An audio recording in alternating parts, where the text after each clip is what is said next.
नमो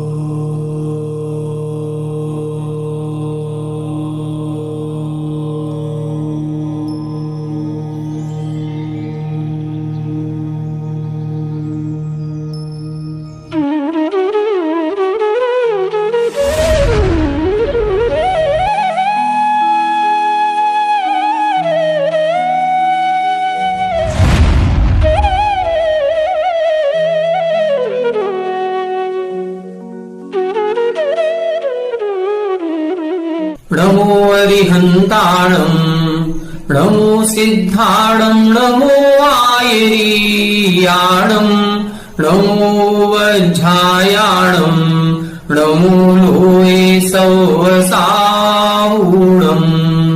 मोक्षमार्गस्य नेतारम् भेत्तारम् कर्मभूभृताम् ज्ञातारम् विश्वतत्त्वानाम् वंदे तत्गुणलब्धये। 1008 श्री मूलनायक आदिनाथ भगवान की जय। द्वासांग जिनवाणी माता की जय। आचार्य श्रेष्ठ आचार्य गुरुवर श्री 108 पूज्यपाद स्वामी महाराज की जय। आचार्य श्रेष्ठ आचार्य गुरुवर श्री 108 विद्यासागर जी महाराज की जय। जगत पूज्य निर्यापक श्रमण मुनि पुंगव श्री 108 सुधा सागर जी महाराज की जय। सर्वार्थ सिद्धि ग्रंथराज की स्वाध्याय श्रृंखला में 6वें अध्याय के अंतर्गत हम सभी कर्मों के आश्रव के बारे में समझ रहे हैं कि हमारी ऐसी मन वचन काय की कौन सी क्रियाएं होती हैं जिनसे हमें ज्ञानावरण आदि 8 कर्मों का आश्रव हुआ करता है। इस संसार में जो भी जीव सुख या दुख की प्राप्ति करते हैं या अच्छा या बुरा फल प्राप्त करते हैं वो हमारे पूर्वोपार्जित कर्मों का परिणाम ही होता है। तो हम जब दुख की प्राप्ति हमें होती है या हम किसी कष्ट में रहते हैं या हमारे साथ कुछ अशुभ घटित होता है तब हम प्रायः करके यही सोचते हैं कि हमने ऐसा कौन सा कर्म किया था जिस कारण से हमारे साथ ऐसा घटित हो रहा है। इस अध्याय के पढ़ने पर हमें यह सब कुछ समझ में आएगा कि हमारे साथ जो कुछ भी अच्छा या बुरा घटित हो रहा है वह हमने ऐसे कौन से परिणाम किए होंगे जिन कारणों से हमने ऐसे कर्म को बांधा था और उसी कर्म बंध के फलस्वरूप हमें आज यह अच्छा या बुरा फल प्राप्त हो रहा है। और आज जो हम क्रियाएं करेंगे वैसा ही हमें भविष्य में प्राप्त होगा। तो आज जो भी अच्छा बुरा हो रहा है वह हमने पूर्व में ऐसे कोई ना कोई अच्छे या बुरे कर्म किए होंगे और आज जो हम अच्छे या बुरे कर्म करेंगे उनका फल हमें भविष्य में भोगना पड़ेगा। आज का पुरुषार्थ ही कल का हमारा भाग्य होता है। तो आज हम कैसी क्रियाएं करें, जैसे कि हमने पिछली कक्षा में बताया था कि हम सभी तीव्र बुद्धि वाले बनना चाहते हैं। हम सभी चाहते हैं कि हमारी बुद्धि इतनी उत्कृष्ट हो कि हम एक बार पढ़ें और हमें याद हो जाए। बिल्कुल स्कैनिंग पावर हो हमारे अंदर कि आंखों से एक बार हमारे सामने से कोई किताब का पेज निकल जाए तो वो हमें सब कुछ याद हो जाए, कंप्यूटर टाइप मेमोरी हमारी हो जाए। तो ऐसा हमारे साथ क्यों नहीं होता? आखिर हम क्लास में जब 40 बच्चे पढ़ते हैं तो कोई एक बच्चा टॉप कर जाता है और हम पीछे रह जाते हैं बड़ी मेहनत करने के बाद भी। तो ये सब कुछ हमारे पूर्व कर्म के अनुसार है। पूर्व कक्षा में हमने ज्ञानावरण और दर्शनावरण कर्म के आश्रव के कारणों को समझा था, जिसमें उन्होंने ये बताया था कि आज हमारी मंद बुद्धि है तो उसका कारण यह है कि हमने पूर्व में कभी ना कभी ज्ञान के साधनों में विघ्न डाला होगा अथवा जो ज्ञानी व्यक्ति होगा उसकी विनय नहीं की होगी, शास्त्रों की विनय नहीं की होगी, किताबों को फाड़ दिया होगा, कहीं ना कहीं हमने ज्ञान की अवमानना की होगी, ज्ञान का अनादर किया होगा। जो ज्ञानी व्यक्ति हैं या ज्ञान के जो साधन हैं, शास्त्र हैं या अन्य कोई क्रियाएं ऐसी होती हैं जो ज्ञान के साधनों में सहकारी होती हैं, उन क्रियाओं में हमने बाधा डाली होगी और इसी कारण से आज हम मंद बुद्धि हुए हैं।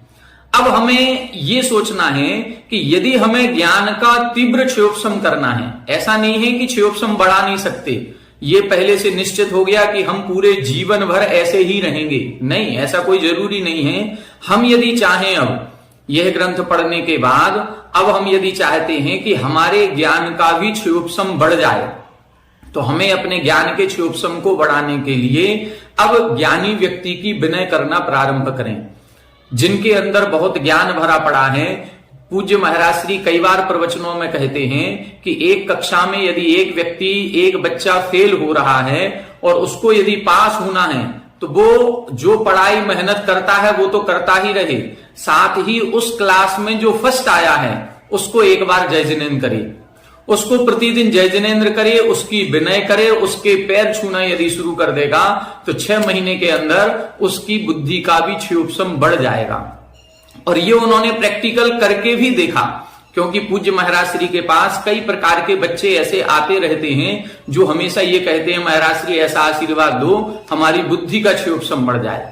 उन्होंने ऐसे व्यक्ति को, ऐसे बच्चे को आशीर्वाद दिया और ये कहा कि तुम्हारी कक्षा में जो फर्स्ट आता हो तुम उसकी विनय करना शुरू करो। उसने शुरू किया और उसका बुद्धि का क्षयोपशम बढ़ गया और उसके भी अच्छे नंबर आने लगे।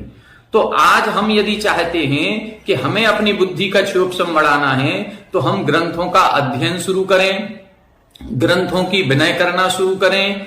जिनको ये ग्रंथ आते हैं या जो ज्ञानी व्यक्ति हैं उनकी विनय करें, ज्ञान के साधनों में सहकारी बने। जो पढ़ना चाह रहे हैं उनको पढ़ने का अवसर प्रदान करें, उनको पढ़ने में क्या कठिनाई आ रही है, क्या समस्या आ रही हो, उस समस्या का समाधान करने की कोशिश करें। जितना जितना हम ज्ञान के साधनों में सहकारी बनेंगे उतना उतना हमारे ज्ञान का क्षयोपशम बढ़ेगा। इसी प्रकार से हमने पूर्व कक्षा में बताया था कि अब जो आगे आने वाली कक्षा है जो आज अपन पढ़ेंगे उसमें हम सुख और दुख की बात करेंगे, जिससे इस संसार में जो अनंत जीव हैं वो सभी परेशान हैं। वो सभी ये चाहते हैं कि हमें सुख की प्राप्ति हो और वो दुख से डरते हैं। जे त्रिभुवन में जीव अनंत, सुख चाहे दुख ते भयवंत। तो आज जो हम कुछ क्रियाएं पढ़ने वाले हैं उन क्रियाओं में यही आएगा कि आज हम इस संसार में दुखी क्यों हैं। हम चाहते सुख हैं लेकिन हम दुख ही दुख पा रहे हैं, आखिर ऐसा क्यों हो रहा है। तो कहीं ना कहीं हमने पूर्व भाव में ऐसे कर्म किए थे जिनसे दुख मिलता है, या ऐसे कर्मों का बंध किया था जो जब फल देते हैं तो हमें दुख की अनुभूति कराते हैं। ऐसा कर्म है असाता वेदनी। असाता वेदनी कर्म के कारण ही हम इस संसार में दुखी होते हैं और साता वेदनी कर्म के कारण से हमें साता का वेदन अर्थात सुख की अनुभूति होती है। तो आज यदि हमारे पास सारी सुख सुविधाएं होते हुए भी हम दुखी हैं, तो दुखी होने का कारण केवल एक है कि हमने पूर्व में कोई ना कोई ऐसे कर्म किए होंगे जिनसे असाता वेदनी कर्म का बंध किया होगा। देखें, जो भी सामग्री मिलती है वो सामग्री का मिलना साता या असाता वेदनी का उदय का काम नहीं है। उस सामग्री में सुखी की अनुभूति या दुख की अनुभूति करना, ये साता असाता वेदनी कर्म का काम है।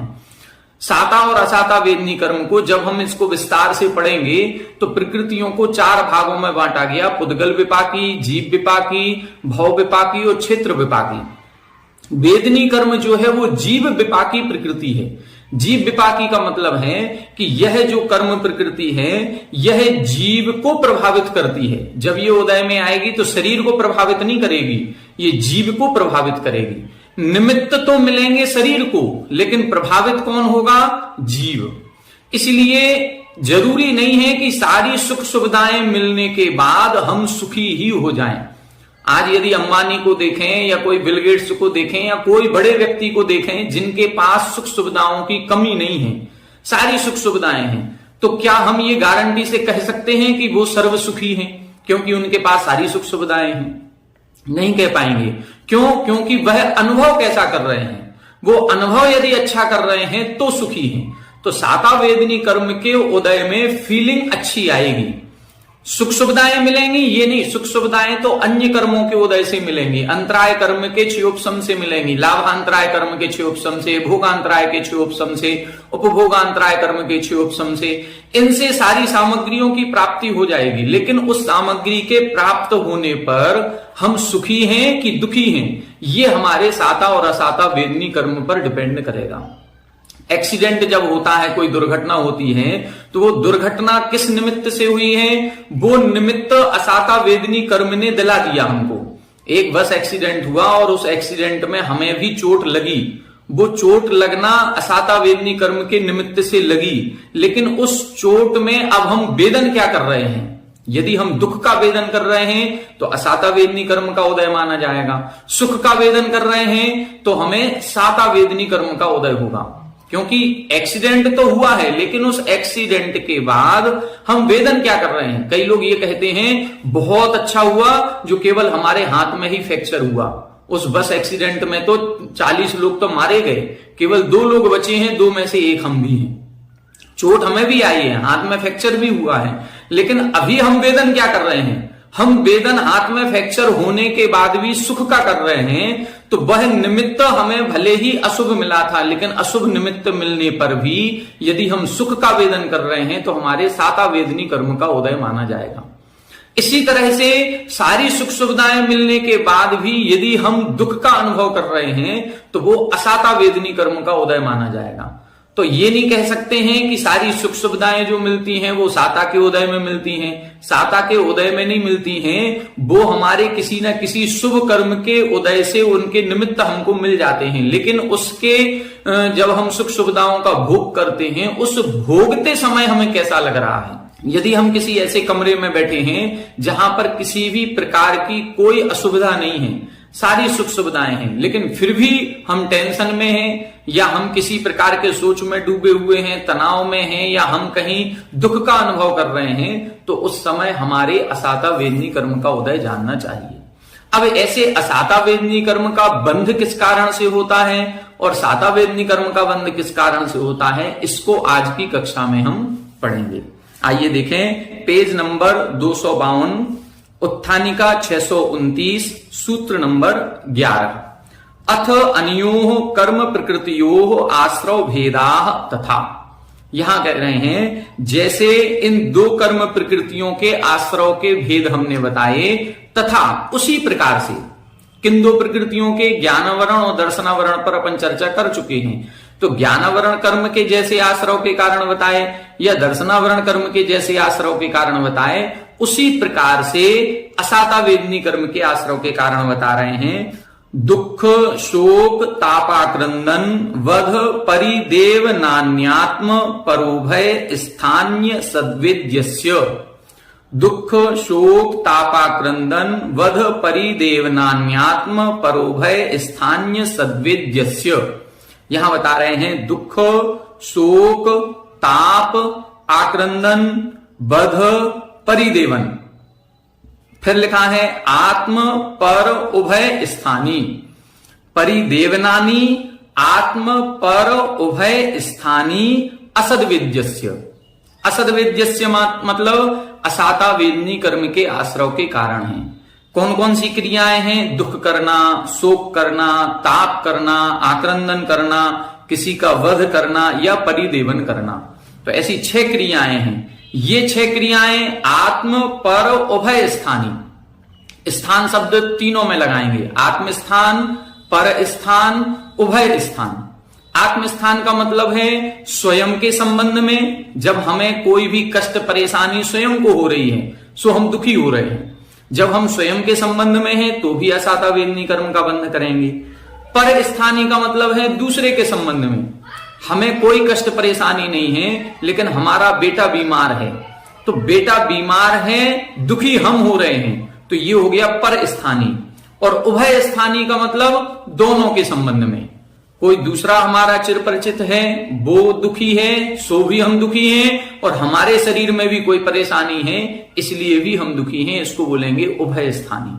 तो ये जो 6 क्रियाएं दुख आदि का वेदन करना, ये यदि हम वेदन कर रहे हैं, चाहे वो स्वयं के संबंध में हो, चाहे दूसरे के संबंध में हो, चाहे दोनों के संबंध में हो, हम असाता वेदनी कर्म का ही बंध कर रहे हैं।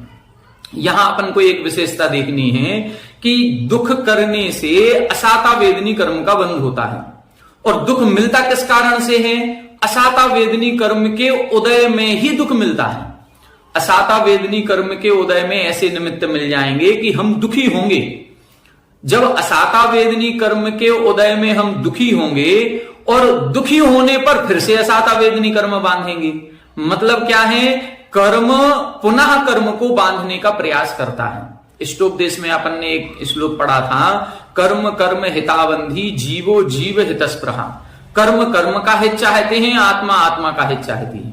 वो यहां पर ये सिद्ध हो रहा है कि कर्म जब उदय में आता है तो वो अपनी जाति का ही भला करता है, मतलब कर्म को पुनः बांधने का प्रयास करता है। इसीलिए असाता वेदनी कर्म के उदय में ऐसे निमित्त मिलेंगे कि पुनः असाता वेदनी बंधेगा। अब असाता वेदनी के उदय में ही हमें दुख के निमित्त मिले, और यदि हम उस कर्म के प्रभाव में दुखी हो गए तो पुनः कौन सा कर्म बांधेंगे, असाता वेदनी कर्म बांधेंगे। आज एक्सीडेंट हुआ है और उस एक्सीडेंट में यदि हमें कोई चोट लगी है और हम बहुत ज्यादा दुखी हो रहे हैं, रो रहे हैं, चीख रहे हैं, चिल्ला रहे हैं, सब कुछ कर रहे हैं, तो ये मान के चलना कि पुनः हमने असाता वेदनी कर्म बांध रहे हैं। और जब पुनः असाता वेदनी कर्म बनेगा तो समझ लेना अब एक एक्सीडेंट और होगा, क्योंकि वो कर्म कौन सा बांधा है हमने, असाता वेदनी। जैसा कर्म हम आज बांधेंगे उसी का फल हमें भविष्य में प्राप्त होने वाला है। तो यदि हमें एक्सीडेंट से, दुर्घटनाओं से, कष्ट परेशानियों से बचना है तो पूर्व में जो कर्म हम बांध चुके हैं उनके उदय यदि हमको प्राप्त होते हैं, कोई दुख के निमित्त मिलते हैं, तो उस दुख के निमित्त में दुखी नहीं होना है, उसको शांत भाव से सहन करें। ये मान करके सहन करें कि हमने पूर्व में ऐसा कर्म किया था, लेकिन हमें अब आगामी समय में ऐसा दुख ना मिले, इसलिए हमें उस दुख में दुखी नहीं होना है। पुण्य पाप फल माही हरख बिलखो मत भाई। पुण्य के फल में हर्ष नहीं करना है और पाप के फल में विषाद नहीं करना है। यदि हम पाप के फल में विषाद करते हैं तो पुनः वही कर्म बांधेंगे। कर्म की ये प्रकृति होती है, जो कर्म जैसा फल देता है उस फल में यदि हम उस रूप परिणमन कर जाते हैं तो पुनः उसी कर्म का बंध करेंगे। असाता वेदनी के उदय में दुख मिलेगा और यदि हम दुखी हो गए तो पुनः असाता वेदनी कर्म का बंध होगा। तो ये जितनी भी क्रियाएं लिखी हैं ये सब दुख की लिखी हैं। अब इनको अर्थ समझते हैं। 630 पीड़ा लक्षण परिणामो दुखम। पीड़ा लक्षण परिणाम, जो सामान्य से शरीर आदि में हल्का फुल्का कष्ट होता है उसको हम दुख कहते हैं। जैसे हम कहते हैं आज बहुत सर दुख रहा है, आज थोड़ा पेट दुख रहा है, आज हमारे बदन में दर्द हो रहा है, अच्छा नहीं लग रहा है, ये सब क्या है, ये दुख कहलाता है। दुख का मतलब है थकावट होना। थकावट होने पर जो सामान्य पीड़ा होती है उस पीड़ा को दुख कहा जाता है। दुख बहुत तीव्र नहीं होता है, ये सामान्य। आज काम करते करते 8 घंटे हो गए, अब थकावट हो गई, कमर दर्द होने लगी, सिर में दर्द होने लगा, हाथ पैर दुख रहे हैं, ये सब दुख के अंतर्गत आएगा। अनुग्राहक संबंध विच्छेदे वैकलव्य विशेषः शोकः। शोक किसे कहते हैं, अनुग्राहक संबंध विच्छेदे। जो हमारा अनुग्राहक था, उपकारी था, उस उपकारी का संबंध विच्छेद हो गया, मतलब वह उपकारी हमसे दूर चला गया। या तो जहां हम लोग साथ में रहते थे वहां से वह कहीं दूर चला गया, अथवा उसका देहावसान हो गया, एक्सपायर हो गया, मरण करके अन्य गति को चला गया। तो अनुग्राहक संबंध विच्छेदी, जब किसी उपकारी का वियोग होता है तो जो विकलता अंदर होती है उसे हम शोक कहते हैं। आप सभी ने देखा होगा जब कहीं हमारे घर में कोई मर जाता है तो फिर हम शोक पत्र लिखते हैं, उसमें दुख पत्र नहीं लिखते, उसमें हम आक्रंदन पत्र नहीं लिखते, ताप पत्र नहीं लिखते, उसको क्या नाम दिया, शोक पत्र। बहुत सोच समझ के ये शब्द शायद इसी ग्रंथ से निकाला गया कि वह शोक है। अनुग्राहक का संबंध विच्छेद हो गया, जो हमारे घर परिवार में था, हमारा उपकारी था, अब उसका वियोग हो गया है, तो जो विकलता आ रही है उसको हम शोक कहते हैं। परिवाद आदि निमित्तात् आविल अंतःकरणस्य तीव्रानुशयः तापः। ताप किसे कहते हैं, परिवाद आदि निमित्तात्, परिवाद आदि के निमित्त से, आविल अंतःकरणस्य, जब मन में बहुत विकलता उत्पन्न होती है, तीव्र अनुशया, जब बहुत अंदर संताप होता है उसे हम ताप कहते हैं। परिवाद किसे कहते हैं, परिवाद का मतलब है निंदा होना, बुराई होना। कोई ऐसा काम हमारे द्वारा हो गया या हमारे परिवार के किसी सदस्य के द्वारा हो गया जिससे पूरे मोहल्ले में, पूरे कॉलोनी में, पूरे नगर में हमारी बुराई हो रही है, लोग हमारी बुराई कर रहे हैं, हमारी निंदा कर रहे हैं, तो इस निंदा के कारण से जो अंदर में विकलता होती है उसे हम ताप कहते हैं। कोई बुरा काम, पाप क्रिया हमारी ऐसी उजागर हो गई जो हमने पूर्व में की थी और आज सबको पता चल गई, तो सारे लोग हमारी बुराई करने लगे। स्वयं के संबंध में, पर के संबंध में हमने कोई बुरा काम नहीं किया, लेकिन हमारे जो लड़के बच्चे थे उन्होंने कोई गलत काम कर दिया। आज घर घर में ऐसी घटनाएं होने लगी हैं कि जब बच्चे बड़े होने लगे हैं तो अपने मन पसंद से किसी अन्य लड़के या लड़की के साथ भाग जाते हैं। तो उसमें क्या हुआ, वो तो अपना संबंध बना के दूसरी जगह चले गए, लेकिन जो घर में माँ बाप रहते हैं उनकी बदनामी पूरे नगर में, पूरी कॉलोनी में होती है। उस समय जो विकलता का परिणाम हो रहा है उसको हम ताप कहते हैं। परिवाद आदि अर्थात निंदा आदि के निमित्त से परिताप, जात, अश्रुपात, प्रचुर विप्रलाप आदि भी व्यक्त क्रंदनम आक्रंदनम। आक्रंदन किसे कहते हैं? जो परिताप हुआ था अब उस परिताप की थोड़ी सी तीव्रता और बढ़ गई। कितनी तीव्रता बढ़ गई कि अश्रुपात, प्रचुर विप्रलाप, अब अश्रुपात होने लगा। अभी तो केवल मन में ही बार बार ये चिंतन आ रहा था कि लोग क्या सोच रहे होंगे हमारे बारे में, लोग कैसी कैसी बातें कर रहे हैं हमारे बारे में, लेकिन अभी आंसू नहीं निकल रहे थे। अब यहां बता रहे हैं कि अश्रुपात होने लगा, आंखों से आंसू निकल रहे हैं और प्रचुर विप्रलाप, और जोर जोर से आवाज करते हुए हमारा रोना भी हो रहा है। व्यक्त क्रंदनम, व्यक्त क्रंदनम का मतलब वो जो आवाज है, जो अंदर का संताप था वो बाहर से प्रकट होने लगा, और बाहर से जो प्रकट हो रहा है उसको हम आक्रंदन कहते हैं। तो अश्रुपात होते हुए जोर जोर से रोना, उसको हम आक्रंदन कहेंगे। आयु, इंद्रिय, बल, प्राण, वियोग, कर्णम, बधा। यहां बता रहे हैं आयु का, इंद्रिय का, बल का, ऐसे जो प्राण हैं उन प्राणों का वियोग कर्णम, उन प्राणों का वियोग कर देना, विच्छेद कर देना, उसको वध कहते हैं। 10 प्रकार के प्राण होते हैं, आयु, 5 इंद्रियां, 3 बल, श्वासोच्छ्वास। तो ऐसे प्राणों का वियोग करण ये वध कहलाता है। किसी भी एक इंद्रिय का भी विच्छेद हो रहा है तो उसको हम वध के अंतर्गत लेंगे, या पूरा आयु ही खत्म कर दी तो भी वध के अंतर्गत आएगा। अब हम लोग घर गृहस्थी में ऐसी क्रियाएं करते हैं, होती ही हैं, कि कहीं ना कहीं सूक्ष्म जीवों का घात होता ही होता है। जब तक हमारे द्वारा किसी सूक्ष्म जीवों को, किसी ना किसी जीवों को कोई ना कोई घात हो रहा है, कोई ना कोई इंद्रिय का विच्छेद हो रहा है, कोई ना कोई ताप, परिताप, दुख आदि पहुंच रहा है, तो हमें उस कर्म का बंध होगा। क्योंकि भले दुख उसको मिला है, लेकिन निमित्त कौन बना? वो हम निमित्त बन रहे हैं। तीनों चीजें लिखी थी, आत्मस्थानी, पर स्थानी, उभय स्थानी। यदि हमारे निमित्त से किसी दूसरे को भी दुख हो रहा है, वो दुखी हो गया, तो भी कर्मबंध हमको होगा। संक्लेश परिणाम अवलंबनम, गुण स्मरणानुकीर्तन पूर्वकम, स्वपर अनुग्रहाभिलाष विषयम अनुकंपा प्रचुरम रोदनम परिदेवनम। परिदेवन किसे कहते हैं? संक्लेश परिणाम अवलंबनम, संक्लेश परिणामों का आलंबन लेकर के। परिणाम कौन से लेने हैं? संक्लेश। और फिर क्या है? गुण स्मरण अनुकीर्तन पूर्वकम। दूसरा व्यक्ति जो भी जिसका वियोग हुआ है या दूर गया है, ऐसे व्यक्ति के गुणों का स्मरण करते हुए, बहुत अच्छा व्यक्ति था, सबकी सहायता करता था, सबके काम करता था, सबके लिए बहुत अच्छा था, उपकारी था, ऐसे गुणों का स्मरण करते हुए स्व पर अनुग्रह अभिलाष विषयम, स्वयं के ऊपर उपकारी था, दूसरों के ऊपर उपकारी था, और सभी की इच्छाओं की पूर्ति करता था, ऐसा स्मरण करते हुए अनुकंपा प्रचुरम रोदनम, ऐसा रोदन करना कि दूसरे को भी दया आ जाए। कई बार हम इतना तीव्र करुणाजनक रोते हैं कि हम तो रो रहे हैं, लेकिन हमें रोता हुआ देख करके कोई दूसरा व्यक्ति भी रोने लग जाता है। जब दूसरा व्यक्ति भी रोने लग जाए उसको बोलते हैं परिदेवन, करुणाजनक रोना, दूसरे को भी दया आ जाए ऐसा, तो ये परिदेवन है।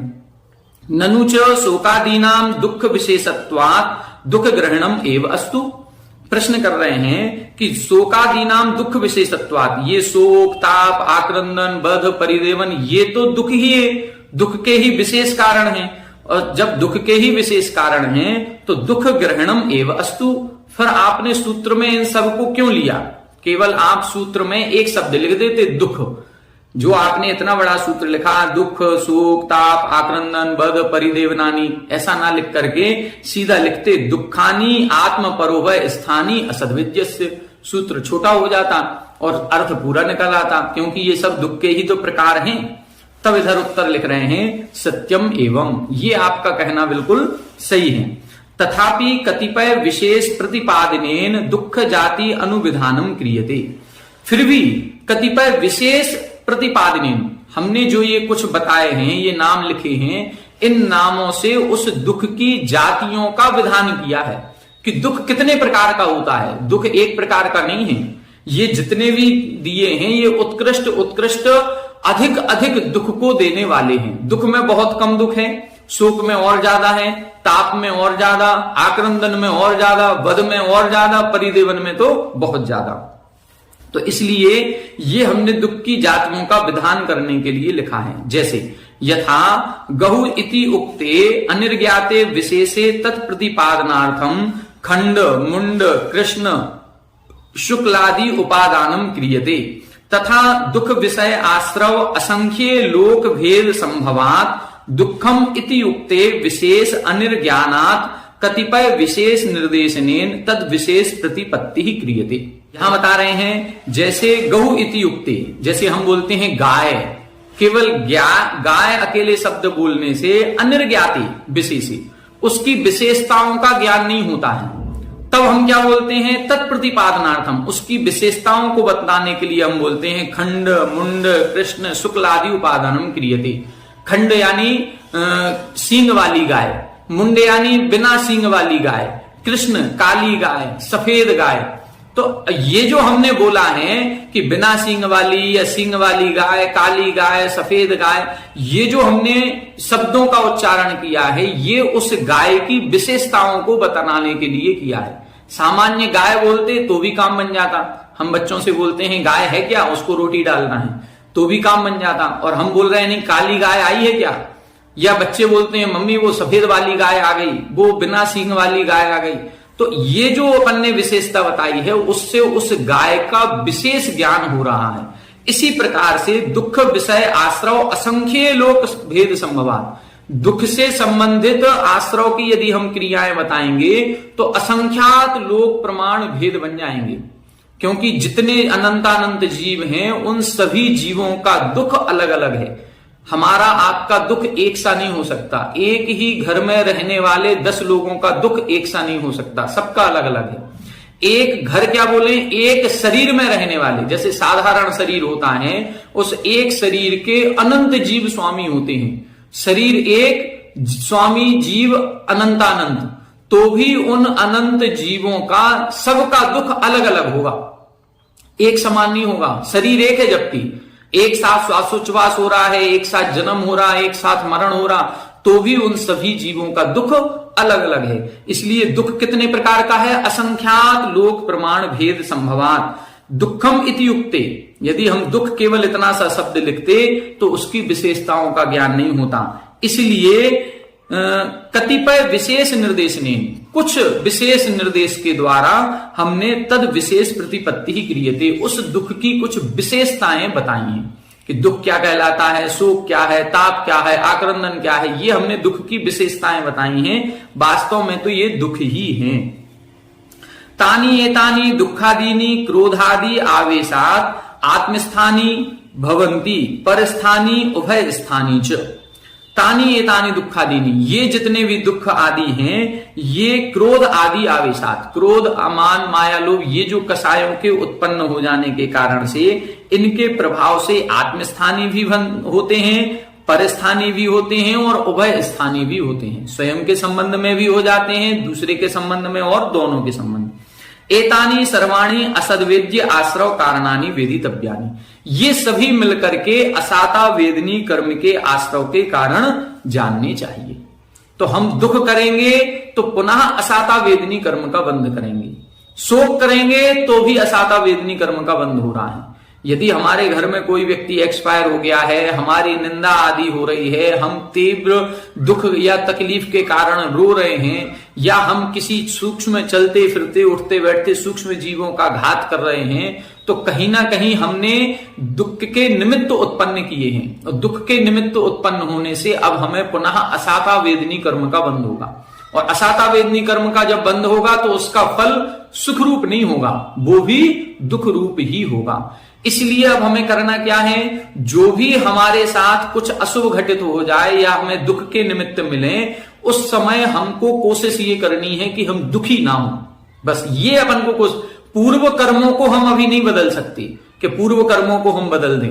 अब पूर्व कर्मों को जब नहीं बदल सकते, वो अपना फल देंगे, तो हम इतना कर सकते हैं कि हम अपने आत्मबल को बढ़ाएंगे और दुख के निमित्त मिलने पर भी दुखी नहीं होंगे। दुखी नहीं होंगे तो हम भूतकाल में जो घटित हो चुका उसको नहीं बदल पाएंगे, लेकिन भविष्य में क्या होने वाला है वो अभी हमारे हाथ में है, उसको हम अपने अनुसार बदल सकते हैं। यदि हम भविष्य में सुख चाहते हैं तो फिर हम ऐसे काम नहीं करेंगे जिनसे दुख की उत्पत्ति होती है, या ऐसे कर्मों का बंध होता है जो दुख को उत्पन्न कराते हैं।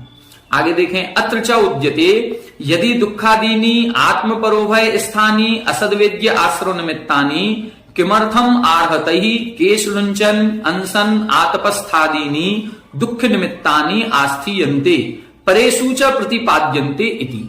अब देखें, बहुत अच्छा प्रश्न इधर इन्होंने किया है कि दुख के निमित्त मिलने पर यदि असाता वेदनी कर्म का बंध होता है, या तो हम दुखी हो रहे हैं या दुख के निमित्त उत्पन्न करा रहे हैं, तो असाता वेदनी कर्म का बंध होता है। तब देखो क्या लिखा है, यदि दुखादीनी आत्म परोभय स्थानी असद्वेद्य आश्रय निमित्तानी, यदि जो दुख आदि हैं चाहे स्वयं के संबंध में हो, चाहे पर के संबंध में हो, चाहे उभय संबंधी हो, असाता वेदनी कर्म के आश्रय के निमित्त हैं, तो किमर्थम आर्हतहि, फिर किस कारण से आर्हतहि यानी अरिहंत भगवान के द्वारा केशलुंचन अनशन आतपस्थादीनी दुख निमित्तानी आस्थीयन्ते, फिर अरहंत भगवान के द्वारा जो मोक्ष मार्ग कहा गया है, उस मोक्ष मार्ग में ये केश लुंचन करना, उपवास करना, नंगे पैर विहार करना, एक टाइम आहार लेना, सर्दी गर्मी के दुखों को सहन करना, ये सारे के सारे उपसर्ग परिसहों को और दुखों के निमित्त को सहन करने की बात क्यों कही, ये क्रियाएं क्यों बताई। जब हम केश लुंचन करेंगे तो ये तो निश्चित रूप से दुख का निमित्त है, और जब दुख का निमित्त है तो असाता वेदनी कर्म का बंध होगा। और आप कह रहे हैं कि केश लुंचन करने से मोक्ष मार्ग बढ़ता है, कर्मों की निर्जरा होती है, मोक्ष की प्राप्ति होगी। इधर तो कह रहे हो कि दुख के निमित्त बनने पर असाता वेदनी कर्म का बंध होगा। फिर आप ये उल्टी बात क्यों कर रहे हो? यदि दुख के निमित्त मिलने पर असाता वेदनी कर्म का बंध होता है तो फिर मोक्ष मार्ग कैसे बनेगा? फिर अरिहंत भगवान के द्वारा ऐसा उपदेश क्यों दिया गया, और ऐसे उपदेश के साथ उस पर श्रद्धा करने की बात क्यों कही गई? स्वयं भी श्रद्धा की उन्होंने और अन्य को भी, परेषु च प्रतिपाद्यन्ते, दूसरों को भी। अब भूखा रहने में, भूख लगती है जब, तो दुख का अनुभव होता है। जब दुख का अनुभव होता है तो फिर क्यों कहा कि उपवास आदि करना चाहिए? केश लुंचन करने में शरीर में कष्ट होगा, नंगे पैर चलेंगे, कांटा है, पत्थर है, कांच है, ये चुभेंगे ही चुभेंगे। बिना कपड़ों के रहेंगे तो सर्दी का दुख आएगा ही आएगा। तो ऐसे ये सारी क्रियाएं, जितने भी 28 मूल गुणों की चर्या कही गई है, वो संपूर्ण चर्या में सुख का एक भी निमित्त नहीं है। जितने भी सुख सुविधाओं के पदार्थ थे उन सभी सुख सुविधाओं से दूर कर दिया। जब सब जगह दुख के निमित्त ही उत्पन्न करा रहे हैं तो फिर ये मोक्ष मार्ग कैसे हो गया? फिर वहां पर असाता वेदनी कर्म का बंध क्यों नहीं हो रहा है? ये ऐसा उल्टा कथन क्यों हो रहा है? तब इधर बता रहे हैं नैष दोषः, ऐसा कोई दोष नहीं है। अंतरंग क्रोधादि आवेश पूर्वकाणी दुखादीनी असद्वेद्य आश्रय निमित्तानी विशेष्य उक्तत्वात्। यहां क्या कह रहे हैं कि अंतरंग में जो क्रोध आदि आवेश पूर्वकाणी, अंतरंग में यदि क्रोध आदि कसायों की तीव्रता बढ़ रही है तो ये दुखादीनी असद्वेद्य आश्रय निमित्तानी, तब ये दुख आदि की जो क्रियाएं हैं ये असाता वेदनी कर्म के आश्रय के कारण है। यदि मान लो कोई महाराज का केश लुंचन किया जा रहा है, वो चाहे वो स्वयं कर रहे हो, चाहे कहीं कोई अन्य दूसरे महाराज कर रहे हो, और जिनका केश लुंच हो रहा है उनको क्रोध आ रहा हो, तब उनके असाता वेदनी कर्म का आश्रय का कारण बनेगा। कोई मुनिराज पैदल विहार कर रहे हैं और पैर में कांटा चुभ गया और अचानक से उनको क्रोध आ गया कि ये कहां की चर्या बता दी महावीर स्वामी ने, हमको नंगे पैर चला रहे हैं, उनको पता नहीं था कि कांटा चुभेगा। अब यदि क्रोध की बात यदि मन में आ रही है, क्रोध कषाय आ गई है, तो फिर उनके असाता वेदनी कर्म का आश्रय होगा। लेकिन यदि किसी भी कषाय का प्रादुर्भाव नहीं हो रहा है, वो शांत भाव से उस कांटे चुभने पर या छाले पड़ने पर, फोले पड़ने पर भी आराम से विहार करते हुए चले जा रहे हैं, किसी भी कषाय का आवेश नहीं है, तो फिर वह निर्जरा का कारण बनेगा, फिर वो असाता वेदनी के आश्रय का कारण नहीं बनेगा। यथा कस्यचित भिषजः परम करुणासस्य निःशल्यस्य संयतस्य उपरि गंडम पाटयतो दुःख हेतुत्वे सति अपि न पाप बंधु बाह्य निमित्त मात्रात एव भवति। उदाहरण क्या दे रहे हैं? यथा कस्यचित भिषजः परम करुणासस्य, कोई भिषज यानी वैद्य है, डॉक्टर है, वो परम करुणासस्य निःशल्यस्य संयतस्य, ऐसे मुनिराज हैं जो मुनिराज परम करुणा वाले हैं, मतलब उनके अंतरंग में दया भरी हुई है, निःशल्यस्य, जिनके अंदर कोई शल्य नहीं है, ऐसे महाराज के गंडम पाटयता, उनको कोई फोड़ा हो गया है और उस फोड़े का ऑपरेशन कोई डॉक्टर कर रहा है। देखो किसकी बात कर रहे हैं? मुनिराज की। मुनिराज को फोड़ा होने पर कोई वैद्य उनके फोड़े का ऑपरेशन कर रहा है, तो दुख हेतुत्वे सति अपि, दुख का कारण उत्पन्न कराते हुए भी ना पाप बंधु, उसके पाप का बंध नहीं है। क्यों नहीं है? बाह्य निमित्त मात्रात एव, क्योंकि वह केवल बाह्य निमित्त है, वह केवल बाहर से शरीर को चीरा लगा रहा है। दुख का अनुभव क्या उन मुनिराज के हो रहा है? यदि उन मुनिराज के दुख का अनुभव हो रहा है, तो फिर उस डॉक्टर को भी असाता वेदनी कर्म का बंध होगा और उन मुनिराज के भी होगा। लेकिन यदि उन मुनिराज के कोई भी दुख का अनुभव नहीं हो रहा है, तो फिर ना डॉक्टर को पाप बंध है और ना मुनिराज को पाप बंध है। अब फोड़े का ऑपरेशन करना ये निमित्त किसका है? दुख का है कि नहीं है? किसी भी शरीर में चीरा लगाएंगे, कट लगाएंगे, तो फिर वहां दुख का ही निमित्त है। लेकिन दुख का निमित्त होने पर भी वह व्यक्ति दुखी है कि नहीं है, पहले ये देखा जाएगा। यदि दुखी हो रहा है तो असाता वेदनी कर्म का बंध है, यदि दुखी नहीं हो रहा है तो फिर असाता वेदनी कर्म का बंध नहीं है। यदि ऐसा मानेंगे तो हर जितने भी डॉक्टर हैं उन सभी डॉक्टर्स को असाता वेदनी कर्म का ही बंध होगा, क्योंकि आत्मस्थान पर स्थान, हर डॉक्टर इंजेक्शन लगाएगा, कोई ना कोई दवाई देगा, फोड़े फुंसी को दबा करके उसकी ड्रेसिंग करेगा, कहीं ना कहीं कुछ ना कुछ उस डॉक्टर को ऐसा ही करना है जिससे शरीर में कष्ट उत्पन्न होता है। लेकिन डॉक्टर का भाव उस कष्ट को उत्पन्न करना नहीं है, बल्कि जो दुख आया है उस दुख को दूर करने का होता है, इसलिए वो इंजेक्शन लगा रहा है। हर बच्चा रोता है इंजेक्शन लगाने में, तो क्या बच्चा रो रहा है तो उस इंजेक्शन लगाते समय डॉक्टर को पाप का बंध होगा? नहीं होगा। क्यों? दुखी तो हो रहा है वो भले दुखी हो रहा है, लेकिन डॉक्टर का जो अंदर का भाव है वो उसको दुखी करना नहीं है, बल्कि उस जो बीमारी है उस बीमारी का दुख ज्यादा है, इंजेक्शन का दुख कम है, तो उस बड़े दुख से उसको दूर करना है कि जो बीमारी इसके हुई है वो बड़ी बीमारी है और बड़ा दुख इसको मिलेगा। उस दुख से दूर करने के लिए एक छोटा सा दुख और दिया जा रहा है, बस ये इधर अर्थ लगाना है। तो गंडम पाटयता, अर्थात उस फोड़े का ऑपरेशन करते हुए भी दुख का निमित्त मिलने पर भी उसको पाप का बंध नहीं है, क्योंकि केवल बाह्य निमित्त होने से। एवं संसार विषय महादुखात उद्विग्नस्य भिक्षोः तन्निवृत्ति उपायं प्रति समाहित मनस्कस्य शास्त्र विहिते कर्मणि प्रवर्तमानस्य संक्लेश परिणाम अभावात दुख निमित्तत्वे सति अपि न पाप बंधः। इसी प्रकार से जो मुनिराज हैं, जो उस चर्या का पालन 28 मूल गुणों की चर्या का पालन कर रहे हैं, मोक्ष मार्ग पर चल रहे हैं, उनको पता है कि इस संसार में रहने पर महादुख है, और उस संसार के महादुख से बचने के लिए यदि पैर में एक कांटा चुभ गया तो कोई बड़ी बात नहीं है। जैसे इधर बहुत बड़ी बीमारी से बचने के लिए एक इंजेक्शन लगाया जाता है, तो इंजेक्शन लगाएं चाहे कांटा चुभाएं, दोनों में एक प्रकार की तकलीफ होगी। लेकिन बड़ी बीमारी, बड़े दुख से बचने के लिए छोटा दुख दिया जाता है। इसी प्रकार से संसार के बड़े दुख से बचने के लिए यहां पर जो 28 मूल गुणों की चर्या है वो बहुत छोटे से दुख की बात है। इसलिए शास्त्र विहिते कर्मणि प्रवर्तमानस्य, शास्त्र में कहे हुए जो चर्या कही गई है उस चर्या में जो प्रवर्तन कर रहे हैं उनमें संक्लेश परिणाम अभावात, संक्लेश परिणामों का अभाव होने से दुख निमित्तत्व सति अपि, दुखों का निमित्त होने पर भी ना पाप बंधा, उनके पाप बंध नहीं होता है। बहुत अच्छा उत्तर यहां पर दिया है। उक्तम च न दुखम न सुखम यत् बधेतु दृष्टः चिकित्सते चिकित्सायाम तु युक्तस्य स्यात् दुखम अथवा सुखम। क्या बता रहे हैं कि जो चिकित्सा के साधन होते हैं ना तो ये दुख रूप होते हैं ना सुख रूप होते हैं।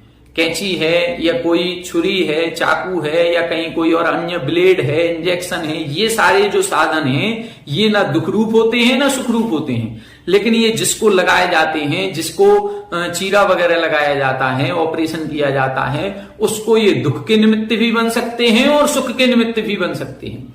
यदि आपसे कह दिया जाए कि ये गांठ कैंसर की गांठ है और इसको अलग करना पड़ेगा, तो ये सोच करके उस गांठ को जब अलग किया जाता है तो हमको सुख का अनुभव होता है कि दुख का अनुभव होता है? हमको सुख का अनुभव होता है कि भले वो गांठ अलग की जा रही है, हमारे शरीर में एक चीरा लगाया जा रहा है, काटा जा रहा है, दुख दिया जा रहा है, लेकिन एक बड़े दुख से बचाया जा रहा है। इसलिए उस समय हमें दुख का अनुभव नहीं होता है, सुख का अनुभव होता है।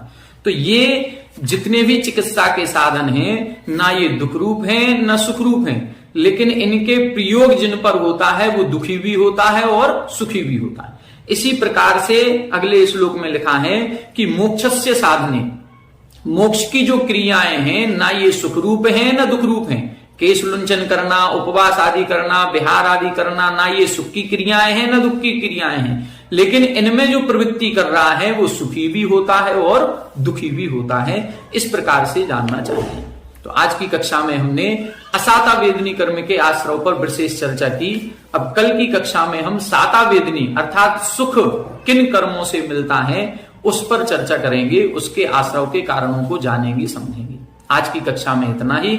आप सभी हमारे साथ बने रहें। सभी को जय जय।